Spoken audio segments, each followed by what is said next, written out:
Kalau kita lihat kan sebenarnya yang jadi permasalahan adalah, bagaimana inflasi yang terjadi di dunia ini dapat mempengaruhi Indonesia gitu ya. Nah, kalau dilihat sektor yang besar di Indonesia yaitu finansial dan, energi gitu. Nah, energi sendiri karena kita juga salah satu, produsen batu bara yang cukup besar di dunia, jadi peningkatan dari harga energi memang disertai oleh peningkatan dari kinerja emiten-emiten energi yang ada di Indonesia dan energinya mencakup dari batu bara, minyak, dan spare part-spare part-nya, alat beratnya gitu. Jadi kenaikan ini dapat didukung oleh sentimen seperti itu sehingga ekonominya yang terlihat adanya inflasi, ya Indonesia bisa tetap keep up untuk melawan inflasi tersebut, di mana ya perusahaan juga masih perform, masih melanjutkan kinerja yang cukup baik ya. Terus juga untuk bagian sisi suku bunga. Nah, suku bunga yang cukup tinggi ini dapat berdampak pada pendapatan banking yang cukup besar. Kalau kita lihat, memang kredit yang diluncurkan, lalu nanti selisih ya NIM dari antara lending dan funding di perbankan tentu akan menyebabkan banking lagi Kak. Ditambah juga dengan pemulihan pasca Covid di mana ekonomi sudah mulai pulih, sudah mulai berjalan dengan kredit-kredit yang mulai diluncurkan. Kalau kita lihat juga penjualan unit sepeda mobil dan sepeda motor juga kembali meningkat, penjualan properti juga meningkat. Jadi kalau dilihat secara makroekonomi kita masih cukup bagus. Yang perlu diperhatikan adalah apakah harga komoditi itu dapat kembali turun sehingga menyeret kinerja-kinerja yang jelek di kedepan hari, di mana suku bunganya masih cukup tinggi dan rupiah terus melemah, itu yang menjadi kekhawatiran. Tetapi selama energinya kita masih cukup bagus, harga komoditasnya masih cukup tinggi, seharusnya Indonesia masih dapat bertahan di tengah inflasi yang terjadi. Oke, baik Mas Kris, kita ambil pendek saja ataupun kita ambil di pekan ini saja sebetulnya resistensi untuk IHSG tetap terjaga di level di atas 7.000 ini seperti apa ataupun seberapa besar? Karena kalau kita perhatikan begitu ya yang Anda jelaskan tadi kondisinya sebetulnya masih baik-baik saja.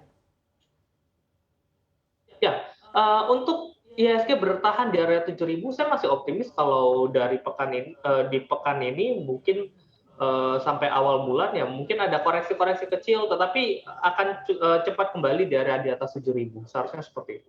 Jadi ini hanya short term saja begitu ya, terjadinya dalam jangka pendek ya. Tadi kita sempat mention ada Betul. beberapa sektor yang cukup potensial, termasuk diantaranya adalah banking sektor. Ini memasuki era suku bunga tinggi juga nih, akan seperti apa nih untuk financial sektor, Mas Kris? Ya, seperti tadi saya katakan, banking sebenarnya akan menjadi sentimen positif ya bagi perbankan karena suku bunga tinggi ini juga diuntungkan mereka memberikan kredit dengan bunga yang lebih besar gitu. Dan ekonomi juga sudah mulai berjalan, kredit-kredit yang mulai dikucurkan juga sudah mulai cukup besar gitu. Jadi memang sektor finansial salah satu yang diuntungkan. Makanya kalau kemarin kita lihat indeksnya turun cukup dalam, tetapi sektor-sektor perbankan seperti Bank Mandiri, Bank BCA itu masih cukup bertahan, bahkan kemarin BCA masih sempat hijau, seperti itu. Oke, baik. Berarti Anda juga melihat begitu untuk BBRI dan juga BMRI masih, maksud kami BBCA dan juga BMRI masih cukup baik begitu ya untuk dipilih oleh para investor? Ya, big caps bank yang 4 besar saya rasa masih cukup baik. Oke, berarti masih jadi pilihan ya. Untuk sektor-sektor yang lain yang mungkin bisa diperhatikan yang agak harus diwaspadai. Kalau kita lihat dari komoditas sektor masihkah akan cukup baik posisinya begitu ya untuk energi, apalagi kita, dari sisi commodity price-nya, coal misalnya contohnya seperti batu bara, kita tadi refleksikan ke bumi yang juga sudah tertekan cukup dalam walaupun kenaikannya sudah 100%, tapi ada pelepasan saham di sana. Nah, Anda melihatnya seperti apa untuk sektor ini? Oke, energi sendiri kalau kita lihat memang ini yang jadi polemik ya, karena dari beberapa bulan lalu semua orang mengatakan, "Oh, ini energi sudah cukup tinggi," tetapi justru energi masih terus meningkat ya.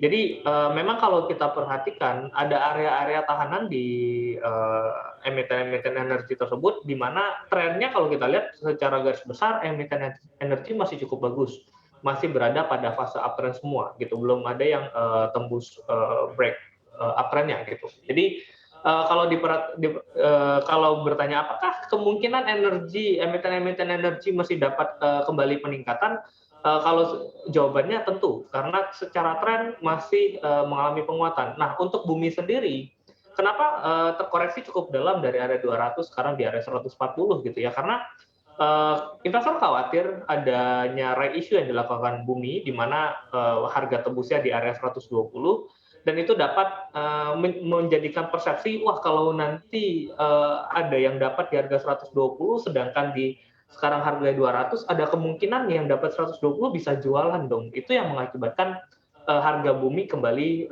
turun. Mhm. Tetapi kalau kita lihat belakangan ini, ya kalau kita compare tuh harga tebus dengan harga saat ini, ya mungkin sudah tidak terlalu lebar lagi ya secara range-nya, sehingga mungkin area 130-an ini menjadi area tahanan yang cukup kuat untuk Bumi sendiri. Oke.